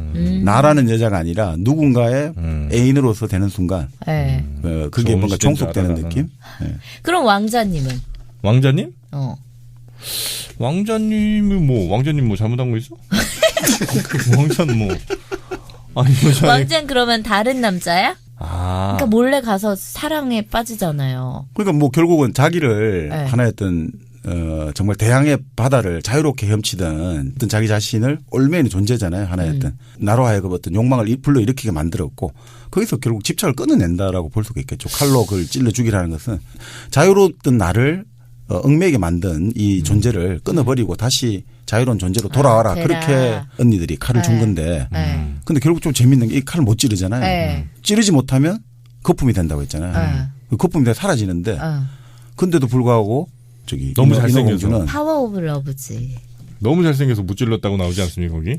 그건 아니고 그냥 사랑해서 못 찌른 거 아니야? 그렇죠. 이건 결국은 자기 생각에 그렇죠. 지금 말이 맞습니다. 아무리 그렇다 하더라도 내가 차라리 몸이 녹아버리고 내가 영원히 이제 차라리 저주받을 운명이 될지언정 내가 그래도 사랑했던 사람을 죽여서 내가 영원 살아간다는 것은 있을 수 없다라고 판단을 내렸죠. 답이 나왔어요. 네. 뭐야? 이 인어공주라는 여자애가 첫 번째 경험했던 상대가 그 왕자로 나오는 거죠. 네. 근데 왕자가 얘랑 했다고 여기저기 떠벌리고 다닌 거예요. 그래서 살 수가 없는 거예요, 얘가. 창피해서. 네. 그래서 얘를 어떻게 저 입단속을 시키든지. 요게 이제 약간 반대로 나온 거죠. 여자애가 입이 없어졌다는, 그러니까 목소리가 없어졌다는 게 사실은 이 남자의 말을 끊어내지 못하면 넌 이제 이 동네에 살 수가 없다. 근데 이 남자애는 이제 얘랑 한번 하고 나서 바람둥이니까 또 딴 여자랑 막 하는 거예요. 말만 그 지저분한 소문 내놓고. 그래서 이제 얘를 어떻게든 처단하려고 했으나 막상 또 밤에 찾아가니 좋았어. 또 좋네. 그래서 얘는 완전 망가진 거야 그냥. 한번 거기 가서 또 한번 저기 혹시나 이 남자가 다시 나한테 돌아올까 해서 완전 이제 애가 스스로 자아를 잃어버리고 그냥 물거품이 된 거죠. 2번 한 얘기, 그 바람둥이랑 2번 한 얘기가 2번 하고서 물거품 된 얘기, 만신창이 된 얘기. 인어공주의 스토리. 정박님이 진짜 말을 잃으셨어요. 진작에 듣지 마세요. 아니 근데 이게 결국 물거품이 되니까 우리 보통 물거품이 되다 숲으로 돌아가다 이러면 모든 게 허망하게 끝났다고 하는데 여기서는 그렇지는 않거든요. 그럼 약간 그게 오히려 잘된 그런 거 아니에요? 그러니까 이제 자기가 거품이 돼가지고 자유로워진 거죠. 예, 뭔가 붕 떠올라요, 그죠? 사라진 게. 그래서 자기가 인어공주 마지막에 그런 이야기를 하거든요. 내가 지금 거품이 이게 공기가 뭐 올라가는 게 물방울 올라가듯이. 내가 지금 도대체 누구에게로 가고 있는 거예요? 이렇게 인어공주가 말을 하기 시작하는 거예요. 이제 말할 수 있는 거구나. 그러니까 천상의 존재가 그런 대답을 해주죠. 너는 이제 공기의 딸이 되는 거다. 그래서 너가 이제 선행을 하고 정말 아이들을 잘 다스려주고 뭐 이런 선행을 하면 결국 너는 300년 동안 선행을 베풀으면 결국 영원한 생명과 영혼을 얻게 된단다. 이런 식으로 오히려 이게 모든 너가 선택했던 사랑이라든지 이런 것들이 공수포가 되는 게 아니라 결국은 다시 네가 사랑이 좌절했다 해서 모든 네 인생이 의미 없이 끝나는 게 아니라 너가 결국 또 다른 많은 사람들에게 사랑을 베풀면 결국 너는 영원한 생명을 얻게 된다. 이런 결론을 내리게 되죠. 지금 당장은 너의 사랑이 실패한 것 같아도 300년 후에는 너의 사랑은 영원히 기억되리라. 뭐 이런 거죠. 좋습니까? 이런 건. 어쨌든 300년 후에는 진짜 전 세계 사람들이 아는 동화가 되긴 했네요. 지금도 덴마크 코펜하겐에는 있지 않습니까? 인어공주 조각상이 있지 않습니까? 그래요. 우리나라 해운대도 있지 않습니까? 인어공주 같은. 아니 그건 이제 모래사장 축제할 때 꼭 인어공주 만들잖아요. 그렇죠. 자, 인어공주는 그런 그게 의미들. 진짜 네네. 꼬리가 이렇게 다리가 되는 게 충격적이에요. 보고 하나만 알면 돼.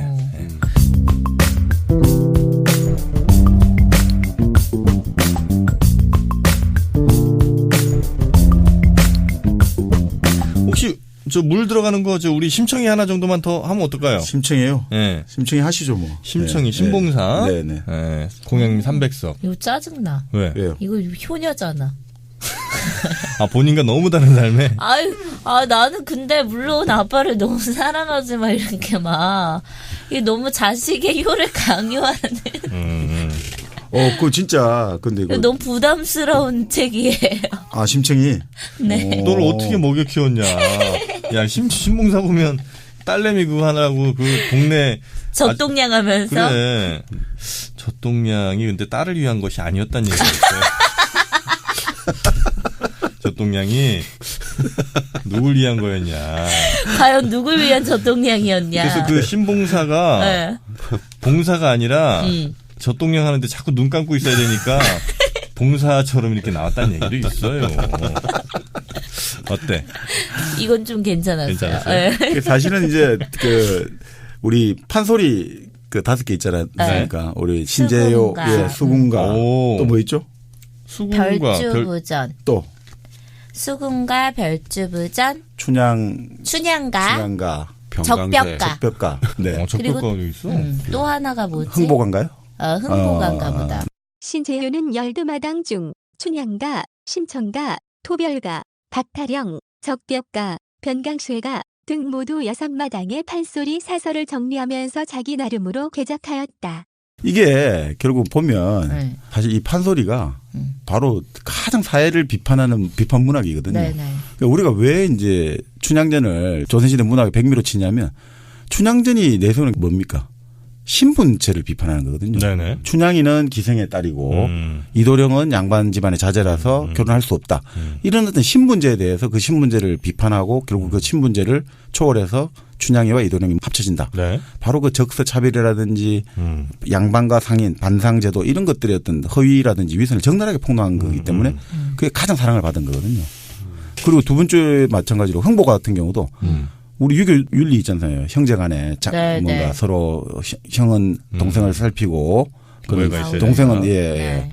바로 그거를 적나라하게 실상을 비판하는 거죠. 폭로하는 거죠. 네. 형이 뭔가 그 당시 장자를 좀 더 상속을 우대에 상속했잖아요. 네. 그럼 장자를 우대에 상속한 이유는 동생을 돌발하는 건데 그 동생을 그냥 다 내쫓아버리고 산한톨 주지 않고 오히려 밥주걱으로 뺨을 때리고 이런 식의 말은 그럴듯하게 형이 동생을 살피고 동생은 형을 섬겨야 된다고 하는데 실제로는 현실에서는 이렇지 않다라는 걸 비판하는 거고 심청전은 뭐 말 그대로 정말 효 이데올로기를 정면으로 비판하는 거죠. 겉바가 내 말 맞잖아. 비판하는 거예요? 예. 아니 그러니까 결국 이 효라는 게 정치가 뭐냐 이거죠. 효라는 게 자기 딸을 잡아먹어가지고 자기 눈을 뜨게 한다는 게 과연 이게 상식적이고 어떤 보통의 우리 양심의 감각에 맞는 거냐 이거죠. 그러니까 효라는 것이 오히려 사람을 잡아먹는다는 거죠. 예전에 조선시대 그런 문서가 있거든요. 조선시대 노비를 팔려면 네. 관청의 허가를 받아야 되는 거예요. 네. 근데 그 예전에 이제 제가 아시는 분 연구자가 그런 이야기를 해 주시는데 조선시대 때 이제 노비 문서를 한번 거래 문서를 한번 보는데 내가 지금 이 노비들을 팔려고 하는 이유를 이제 설명을 하는 거예요. 우리 늙으신 어머니가 이제 이도 약하시고 해서 좋은 고기 소고기를 다 드시게 하고 해야 되는데 내가 지금 돈이 없고 이러니까 이 노비를 팔아가지고 네. 내가 어머니 복양을 해야 된다. 근데 그 노비가 누구냐면 바로 자기 자식들이에요. 자기가 계집종하고 사이에서 낳은 자기 아들 딸들을 다 팔아버리는 거예요. 그러니까 이 효의 이데올로기라는 게 이런 거다. 이런 식인데 그렇잖아요. 이게 말이 됩니까? 바로 그런 식으로 이 사실 심청전도 그런 효를 비판하고 있는 거죠. 그러니까 실제로 이 판소리 하나하나가 네. 특히나 이제 우리 그 별주부전 수군가 같은 경우도 그 당시 그 조선시대 지배 세력들 그죠. 네. 왕과 신하들이 얼마나 무기력하고 무능력하고 제대로 서로 다 책임 미루고 서로 다 뭐 공은 서로 가지려 그러고 그런 식의 무능력하고 부도덕한 그런 실태를 사실 폭로하는 거죠. 실제로 그런 면에서 사회 폭로 문학이다. 이렇게 볼 수도 있죠. 네. 심청전도. 네네. 그래요. 그리고 심청전에서 보면 네. 어릴 때는 이제 힘들게 네. 동양에서 이제 애를 키웠는데 그때 어릴 때부터도 하여튼 아빠는 봉사였죠. 아빠는 계속 봉사였던 것 같은데. 그렇죠. 시각장애인. 네. 그러니까 사실 부인을 잘 만났죠. 그 부인이 그 심청이 엄마가 아주 잘 돌봐준 거잖아요. 그 이 사람을 네. 심학규죠. 네. 맞다. 아주 잘 돌봐줬죠. 심학규. 곽씨 부인. 그러니까 곽씨 부인이 사실 조선 시대 때 뭐 이 배경을 보면 여자가 할 수 있는 일이 없지 않습니까? 다 이제 네. 진출 안 되니까. 그러면 결국 어떻게 하냐? 품을 팔아야 되는 거예요. 삭바느질, 삭발레, 삭길삼, 염색하기. 혼인이라든지 잔칫날 가서 음식 만드는 이제 알바. 출장 요리 알바도 하고 술도 빚어주고 떡도 찢어주고 그러니까 다 해. 아, 짜증나. 1년 360일을 계속 일을 하는 거죠. 안 그러면 먹고 농사를 지을 수도 없고 땅도 없으니까. 네. 네. 그래서 이게 사실 그러니까 여기 재밌는 해석이 곽씨 부인이잖아요. 곽이라는 성, 곽 네. 울타리 곽이거든요. 그 무슨 의미예요? 신봉사의 울타리가 되어준다. 그래서 곽씨 부인이다 이렇게 할 수도 있죠. 네. 자 그렇게 했는데 문제는 이렇게 잘해주는 부인이 있으면 얼마나 그거 하겠습니까? 근데 이 부인이 항상 컴플렉스가 있는 거죠. 내가 이 시집을 와갖고 당신의 후손을 낳지 못한다는 거. 이건 내가 정말 너무나 큰 제약을 저지르고 있다. 후손까지 낳아줘야 돼. 그렇게 잘해줬는데. 아주 그래도 이때는 여기서는 낳아야지. 아들 낳아줘야지. 그래서 그러니까 나이가 근데 40이 됐단 말이죠. 그러니까 애를 낳으면 이 당시에 애를 낳으면 어떻게 됩니까? 죽지. 그러니까 요즘도 애 낳다가 그런 위험한 일들이 많이 벌어진다. 요즘 같은 때도. 근데 결국 도전하는 거죠. 아이 낳기에. 그래서 결국 이제 낳고 죽어. 심청을 낳았죠. 네. 그 낳고 이제 결국 그 산후 후유증으로 죽게 되고. 근데 이제 신봉사도 사실은 좀 적극적으로 나서긴 하죠. 아이를 안고 이제 젖동량이 나서잖아요. 움직이긴 움직여요. 그죠? 누구를 위한 만족인가? 아니 뭐 어떻게 뭐 하겠습니까? 모르죠. 오른쪽은 심청이. 왼쪽은 자기가. 워낙 먹을 게 없는 시절이다. 근데 진짜 있네. 예 마을이 그 요즘은 상상을 못 하겠습니다만 그 예전에 힐러리가 그런 말했죠. 애 하나 키우는데 온 마을이 필요하다고. 진짜 심청이 그 딱 맞는 주인공이죠. 정말 온 마을이 돌봐준 거죠. 근데 사실은 산업사회 이전에 농촌 공동체가 물론 잔혹한 일도 많지만 그 농촌 공동체가 일종의 한 몸이 되어 있단 말이죠. 하나의 공신체라고 해야 됩니까? 네네. 그러니까 사실은 이쪽 어려운 사람들이 있으면 서로 좀 도와주고 이런 것들이 일종의 당연한 서로 간의 의무. 이건 윤리적인 행동. 좋은 일 칭찬받고 이런 게 아니라 당연한 것. 사실 그런 것들은 여기서 좀 볼 수가 있죠. 그래도 애 낳은 사람이 꽤 있었나 봐요. 모유가 그렇게 나오는 사람도 있는 거 보면. 근데 이게 남자들이 잘 모르실 수도 있는데 모든 여자가 그렇게 모유가 잘 나오진 않아요. 안 나오는 여자도 있어요. 그러니까 젖동량이 생겨난 거지. 물론 이제 친모가 죽어서 젖동량을 다니는 경우도 있겠지만 아마 모유가 안 나오는 여자들은 또 그렇죠. 그래도 유모를 잘 두는 나오는 거죠. 여자한테 가가지고 예, 아이 먹이고 이러는 거지. 모든 여자가 그렇게 모유가 콸콸 나오진 않습니다. 야동에서는 그렇게 많이 나오죠? 야동에서 그거 나올 일이 뭐 있습니까? 근데 모유 카테고리 있다면서요? 알겠습니까, 내가? 네. 알고 계시네. 근데 사실 그래서 이제 심청이가 자라서 네. 어릴 때부터 이제 심청이가 엄마 역할을 해주는 거죠. 네. 그러니까 심청이는 뜻이 좀 재밌죠, 그죠? 청이는 맑을 청이잖아요. 네. 심은 무슨 약? 그 보통 그 심자가 나중에 가라앉을 침하고도 같이 쓰거든요. 그러니까 나중에 심청이가 물에 풍덩 뛰어드는 것하고도 사실 심자가 비슷하게 의미가 되죠. 맑은. 자, 그래서 이제 워낙 심청이가 효녀질을 하니까 네. 그 옆마을에 장승상 부인 댁에 소문이 나가지고 네. 장승상 부인이 불러가지고 너를 양녀로 삼고 싶다 하니까 나는 아버지를 복양해야 되니까 그 뜻은 고마워나 받아들일 수 없습니다. 아주. 좀 이해가 안 가요. 그냥 네. 도와고 아버지 도와주면 아무 문제가 없는데 왜 돈으로 이게 새 장가 들게 하면 되는데. 그러니까 이게 좀 네. 물론 이야기를 만들어야 되니까. 그래서 이제 장상 부인 댁에 가서 이제 한 번씩 불러가지고 청이를 이제 좋은 음식도 주고 네. 맛있는 것도 주니까 참 딸처럼 그렇게 지내고 있는데 하루는 진봉사가 그 딸을 마중 나가다가 풍덩 빠지게 되는 그치. 거죠. 그래서 지나가던 절 몽운사 네. 어떤 그 시주를 구하는 화주승이 그를 구해주는 네. 거죠. 이 이름이 또 재밌어요. 몽운사잖아요.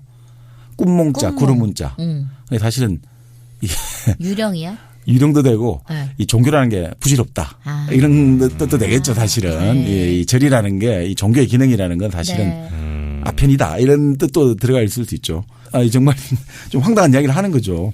우리 부처님이 영업이 많다. 아니 부처님이 우리 부처님이 영업이 많다는 게 이게 말이 됩니까? 근데 우리 부처님 영업이 많아가지고 공양미 300승만 시주하면 당신 눈이 번쩍 뜨일 거다. 이게 신봉사가 갑자기 어떻게 됩니까? 갑자기 휙 도는 거죠. 그렇지. 그래서 뜰수 있다면. 딱 내가 하겠다고 하니까 아이고 딱 행색을 보니 초라한데 무슨 당신이 하겠냐니까 화를 벌컥 내면서 사람을 무시하냐고. 그래서 결국 당장 저걸 안 그러면 칼부림이 날 거다. 라고 같이 이야기하죠. 그래서 그 정도로 세게 오기를 부렸는데 네. 집에 오니까 갑자기 걱정이 되는 거죠. 그렇지. 아유, 내가 이게 미친 거 아니냐. 내가 괜히 또 허풍 떨었어. 그렇죠. 또 부처님 앞에 300색 적어놓고 지금 이걸 내가 만약 약속을 어기면 나에게 또 큰 화가 미칠 건데. 네. 그러니까 계속 이제 후회를 하는 거죠. 그래서 네. 심청이가 오니까 심청이한테 그 말을 하는 거죠. 내가 이제 어떻게 하면 좋겠냐. 내가 이게 요즘으로 치면 한마디로 부동산 투기를 잘못했다 이렇게 되겠죠. 지금 할머니들 할아버지들 모아가지고 부동산도 있고 그런 거 있지 않습니까? 요거를 차면 요 옷을 입으면 그 게르마늄 팔찌를 하면 이게 모든 병이 다 나는다. 5천만 원 네. 하시면 그렇게 딱 그 자석료 자석벨트 사고 나서 이제 후회가 되는 거죠. 그러니까 아직도 많더라. 그렇죠. 이런 거죠. 바로 요 심청 이런 어떤 심학교 신봉사를 하는 마케팅이겠죠. 그래서 이제 근데 심청이가 거기에 대해서 화를 안 내죠. 아버지가 정말 이 광명을 찾는다면 300석 그게 뭐냐. 내가 준비하겠다. 그게 준비가 되겠습니까? 이게 사실은. 그래서 이 친구는 뭐냐. 결국은 자기를 내놓는 거죠. 네. 나를 사가지고 갈 사람이 있으면 다른 방법이 없지 않습니까? 삭바느질로 어떻게 300석을 모으겠습니까? 그렇죠. 또 자존심은 있으니까 장승상댁에 가서 돈을 좀 그건 아니다. 이거는 흔히 말해서 아버지의 눈을 뜨게 할 정한 재물이 필요하다. 자기 힘으로 모은 돈이 필요하지 남한테 빌려서는 안 된다라고 네. 생각하는 거죠. 그래서 결국 어떤 상인들이 나타난 거죠. 그 15세 전후의 처녀를 사겠다. 네. 왜냐하면 우리가 이 바다를 건너가지고 배를 건너가고 대륙을 왔다 갔다 해야 무사히 되는데 갈 수 있게. 재물이 필요. 예, 그 인당수에 워낙 인당수라는 데가 험한 물길이 네. 넘쳐가지고 인신공의를 해야 된다. 사람을 집어 던져야 된다. 자, 그래서 이제 결국은 15세 묻지도 따지지도 않고 내가 가겠다라고 결정을 내리는 거죠. 그러니까 이런 게 좀 많아요. 예전에는 우리 그 일리아드에서 그리스 연합군이 배를 타고 일리아드를 정벌하기 앞서서 아가멤논이 자기 딸을 제물로 바치잖아요. 이피게네이아입니까? 자기 딸을 제물로 바치잖아요. 그런 식의 뭔가 이 사람들이 바다를 간다는 거 이거 어마어마하게 무서운 일이잖아요. 두렵고. 그러니까 가장 우리가 귀하게 생각하는 걸 하나로 제물을 바치면 이 바다의 신이나 하늘의 신이 우리를 좀 돌봐주지 않을까. 네. 이런 식의 그렇게 된 거죠. 그래서 15세에 결국은 인당수로 가게 되는데 네. 신봉사가 마지막에 난리가 나는 거죠. 이게 무슨 소용이냐. 네가 죽고 내가 눈을 뜬들 무슨 난리를 치고 동네 사람들이 다 오르서 스님들은 아예 야 이러면 안 되겠다. 우리가 300석은 300석이고 이 사람이 그래도 이 먹고 살 수 있도록 우리가 모든 돈도 더 내고 살도 더 주고 귀한 어떤 금은 보화들을 좀 주자. 그래서 한마디로 복지를 좀 해주자. 노인 복지. 노인 복지를 해주자. 이렇게 된 거죠. 팔자는 신봉사 고친 거예요. 이제 그죠. 눈도 뜨게 되고 돈도 뭐 어마어마하게 했는데 그래도 이제 신봉사가 이제 좀 제정신이 찾게 된 거죠. 내가 아무리 그게도 너를 죽여가지고 하는 거는 인간이 아니다라고 했는데 그러면 상인들에게도 그걸 하는 거죠. 아무리 너희들이 이문이 좋다 한들 사람을 죽여가지고 그 장사를 하면 어떡하냐. 이렇게까지도 거론하는 거죠. 그래서 너희들은 생사람 죽이는 강도다. 그렇게 하지만 약속은 약속이고 그 장성당 부인이 와서 이게 어떻게 됐느냐 내가 갚아주고 다 하자.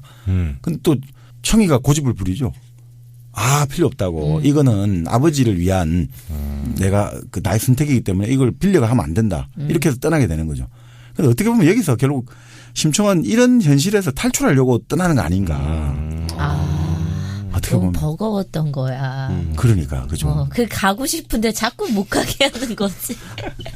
나 내삼 찾아 가겠다는데. 그런 해석을 합니다. 그러니까 결국 이게 왜냐하면 심청이도 아버지를 보살펴 주는 것하고 내가 종속된 사랑은 다른 거잖아요. 그렇죠. 자기의 길을 가야 되는데 사실은 변화의 계기를 노리고 있다가 기회가 왔을 때 기회라는 말은 좀 어폐가 있습니다만 포착을 해가지고 갔다 이렇게 보는 견해도 있죠. 그래서 결국 이별을 하고 인당수에 이르는데 인당수에서 치마폭을 우리가 그 장면 많지 않습니까? 치마폭을 탁 덮어서고 그냥 퐁당 뛰어드는 거죠. 네. 그래서 결국 효심지극한 심청의 이름은 길이길이 남으리라라고 끝나야 되는데 하늘에 그 옥황상제입니까? 용왕에게 지시를 내는 거죠. 연꽃으로. 그렇죠. 뭘 못이에 누군가 떨어치는데 죽이지 말고 용궁에 데려가서 잘 대접을 해라. 그리고 내가 특사를 보내겠다. 그 특사가 바로 자기 엄마. 심청의 엄마를 하늘나라에서 특사로 보내는 거죠. 네. 그래가지고 이제 심청이를 엄마하고 이제 정말 포환을 풀고 이제 연꽃으로 환생해서 뭐 중국에 황후가 되는 거죠. 근데 중국에 황후가 되는데 이 심청이가 그 잔치를 베풀잖아요. 거기에 또 아빠가 또 가지. 네. 재밌는 게 심청이가 그냥 머리가 똑똑한 사람은 똑똑한 사람이에요. 그죠? 왜냐하면 전국의 모든 맹인들을 부르잖아요. 맞아. 자기 아버지가 눈을 떴다고 생각 안 하는 거죠. 아버지가 참 무지몽매한데 아버지가 눈을 떴다고 생각했을까요? 참 눈 못 떴나? 못 떴죠. 그 지점까지 못 듣죠. 그 지점까지. 그러니까 심청이가 포고문을 전국에 붙이잖아요. 근데 심청이는 눈 뜬 사람 최근에 눈 뜬 사람 데리고 오라 이런 이야기 안 하잖아요. 뭐야 그 스님 사기꾼이었어 그러면? 종교 비판 동화구만 이게. 네, 그런 것도 되죠. 그래서. 그래서 이제 심학교가 떠나는데. 맞아 맹인이었어. 근데 심학교는 그때 과연 팔자를 고칠 뻔하다가 뺑덕어멈이라는 그 여자를 만나서 다 뜯기지. 그렇죠. 뺑덕어멈의 특기가 있잖아요. 살을 주고 엿사 먹기, 별을 주고 고기 사기, 작곡으로 돈을 사서 술집에서 술 먹기, 동네 남자 유인하기. 그러니까 살림살이 그냥 그대로 내버렸죠. 자, 그래서 결국은 근데 이 여자는 또 특이한 게 이 뺑덕어멈은 또 다른 또 봉사, 황봉사의 유혹에 넘어가 도망을 쳐요. 봉사 전문이에요? 네. 봉사 킬러네. 네. 오쁨이란 말 하면 그렇지만, 네. 그렇게. 왜냐면 되게 못생겼던 거야. 그래서 봉사한테만 먹히는 거였어요. 뺑덕어멈은. 말은 잘하고, 마음은 잘. 참 탁월하시. 몇 개 들어보니까 너도 이제 굉장히 수준이 좀 많이 올라왔어요. 이런 게 수준이 올라간 거예요? 추리하는 능력이. 그렇다면 사양할래. 근데 이 신봉사가 지나가다가 떠나긴 떠나요. 그죠? 그냥 신봉사 살아야겠다 생각하고 떠나는 거죠. 근데 떠나다가 화가 울컥울컥 치밀 거 아닙니까? 내가 잡놈이다. 뺑덕어멈 그년 생각하면 그렇지만 또 생각이 나고 참 미묘했단 말이죠. 뺑덕어멈을. 네. 이 참 끊어내지를 못하는 거죠. 그런데 결국 이제 시내가에서 더우니까 목욕하다가 또 다 옷하고 의관이 다 틀려요. 노자까지 다 틀리는데 그때 결국 또 다른 여인의 환대를 받아요. 안시성을 가진 소경 여인의 환대를 받아요. 또 이번에 안시잖아요. 처음 그 심청이의 생모는 곽씨였잖아요. 네. 이번에 안씨 편안을 안자죠. 편안한. 편안하게 해주고 이 사람은 진짜 이게 신봉사가 꿈을 꾸는데 아유 나는 이제 아무래도 이 꿈이 너무 안 좋다. 내가 이제 죽을 꿈이다 이러니까 이 여자가 아주 위로를 잘해줘요. 꿈 해석을. 뭐냐면 신봉사가 이제 춘향이 만나기 전날이죠. 아, 꿈을 꾸는데 내가 내 가죽을 벗겨가지고 북을 매서 쳐 보이고 내 몸의 피부가 가죽이 되고 낙엽이 떨어져가 뿌리를 다 덮어 보이고 화염충천에 벌레가 왕래하였으니 반드시 죽을 거다. 불에 이제 불나방이 떼드니까. 그러니까 이 여자가 딱 해석을 다르게 해주는 거예요. 그 꿈이 진짜 대길이요. 이렇게. 예. 가죽을 벗겨 북을 치니 북 소리가 궁에서 나는 소리니까 궁 안이 다 들 것이요. 전국 궁궐까지 다 들릴 것이요. 낙엽이 떨어져서 뿌리에 닿는다는 것은 낙엽이라는 것은 자식이잖아요. 뿌리는 부모잖아요. 그 낙엽줄에 뿌리 닿으니까 부자간에 부녀간에 상봉한다. 그리고 화염이 충천한데 벌레가 왕래한다. 그 말은 뭐냐. 이제 몸을 운동하여 펄펄 뛰니까 춤출 일이 있다 이거지. 불에 이제 벌레들이 막 춤추지. 예. 그러니까 당신이 춤출 일이 있다. 그런가 이렇게 되는 거죠. 그러니까. 그래서 결국 이제 만나게 되는 거죠. 네. 그래서 에고 내 딸 청아 하면서 이제 눈을 뜨고. 그러면서 갑자기 눈을 떠?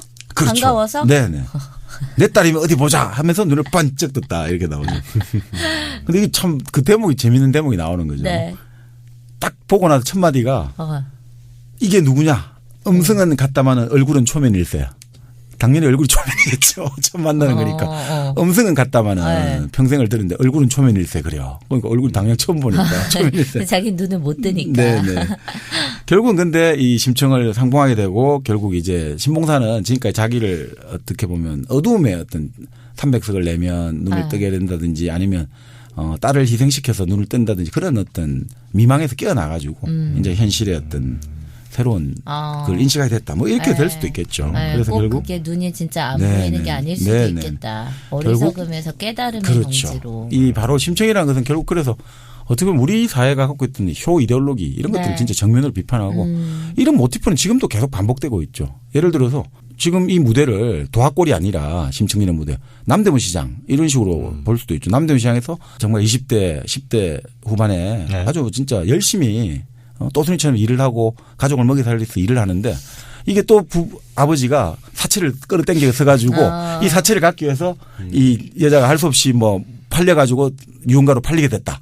이런 스토리하고 딱 같이 또 이게 계속해서 이 모티브가 반복되는 거죠. 그러니까 이 심청전의 모티브는 지금도 가족을 통해서 희생되는 자녀들 이런 거하고 연결돼가 계속해서 반복되는 거죠. 얼마 전에 그 나의 아저씨 아이유 나온 그 드라마에도 보면 엄마가 이제 사채비 써가지고 그걸 아이유가 계속 갚는 거잖아요. 그게 바로 심청전입니다.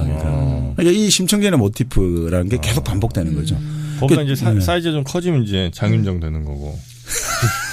난 너무 불쌍하더라 근데 진짜. 장윤정 씨? 좀 짠하지 않아요? 엄마가 너무 그렇게 자꾸 평생 그렇게 말썽 피우니까. 그것도 1년에 100억씩 벌어. 아 그래? 100억이 넘어. 그럼 뭘 선택할까? 100억을 선택할까? 그래도 난 엄마를 선택할래. 요런 얘기가 이제 심청전. 우리 뭐 다들 아는 얘기인데 그래도 또 아는 얘기 중에 모르는 부분들이 굉장히 좀 많이 있었던 것 같아요. 많은 동화 얘기들인데 어떻게 이제 자라난 아이에게 이 동화 좀 들려줄 수 있겠습니까? 싫어 안 들려줘. 왜요? 너무 잔인해요? 한젤과 베텔 뭐 이런 거. 네, 너무 잔인하고 막 뭔가 그 동화에서는 저는 그 동화가 주는 억지 교훈이 좀 마음에 안 들어요. 아이에게 그런 교훈을 강요한다는 게 마음에 안 들어요. 전 아이를 창의성 있는 인재로 4차 산업혁명에 맞는 인재로 키우고 싶기 때문에. 근데 창의성을 키우려면 네. 일단 암기를 많이 해놔야 됩니다. 아 그래요? 왜냐하면 아이에게 창의적으로 하려면 우리가 레고 블록 모델 같은 거 가지고 창의적인 거 만들어 볼 때 그 모델 피스가 100개 있는 아이보다 1000개, 10,000개 있는 애가 더 재밌게 만들 수 있죠. 그렇죠. 재료가 많아요. 예, 그 재료가 지식인 거죠. 그 지식이 없으면 어떻게 할 수 없잖아요. 아무것도 없는 상황에서는 그러니까 창의할 게 없구나. 그렇죠. 모든 지식을 연합하는 게 우리 예전에 한번 배울 학자 말씀드렸지 않습니까? 새끼를 꼬은다. 그걸 꼬아야 되잖아요. 연합을 어소시에이트 해야지 이게 새로운 게 나오잖아요. 오늘부터 그럼 주입식 교육 들어갑니다. 주입식 교육의 핵심은 제일 좋은 게 시를 외운다든지 어떤 글을 외우게 만드는 게 좋아요. 그러니까 다른 막 이런 걸 외우는 것보다 시라는 것, 동시라든지 이런 걸 외우면 자꾸 이런 것들이 창의성의 바탕이 저는 됩니다. 그럼 오늘 밤 이 심청이를 들려주겠습니다. 교도하라고? 네. 네 목숨은 아무것도 아니야. 네. 부모가 원하면. 고경미 300석을 내가 원하면 갖다 바쳐라. 야, 이 심청이도 보니까 진짜 종교를 좀 비판하는 내용도 좀 많이 있는 것 같네요. 그렇죠. 그러니까 당시에 사실 중세 사회죠. 종교라는 것들이 그러니까 마르크스가 비판했던 게 바로 그래서 종교나 아주 좋은 말을 하지만 결국 지금 현실의 고통을 눈을 감게 하고 내세에 가면 잘 살 수 있다.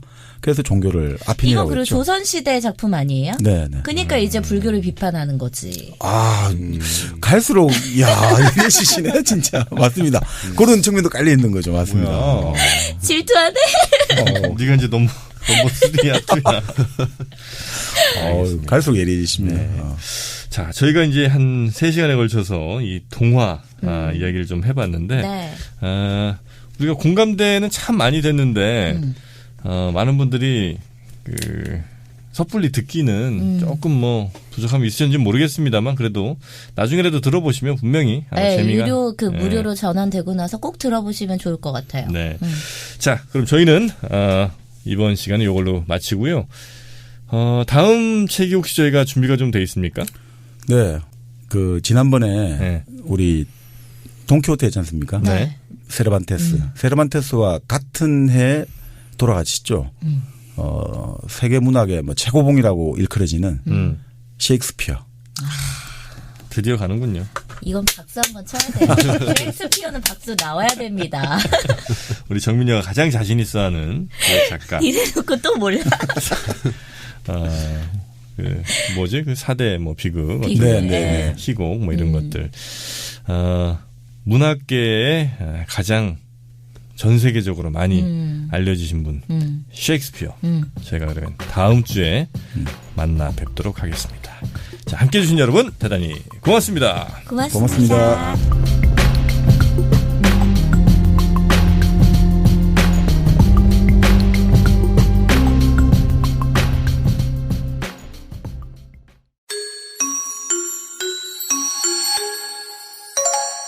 위드 팟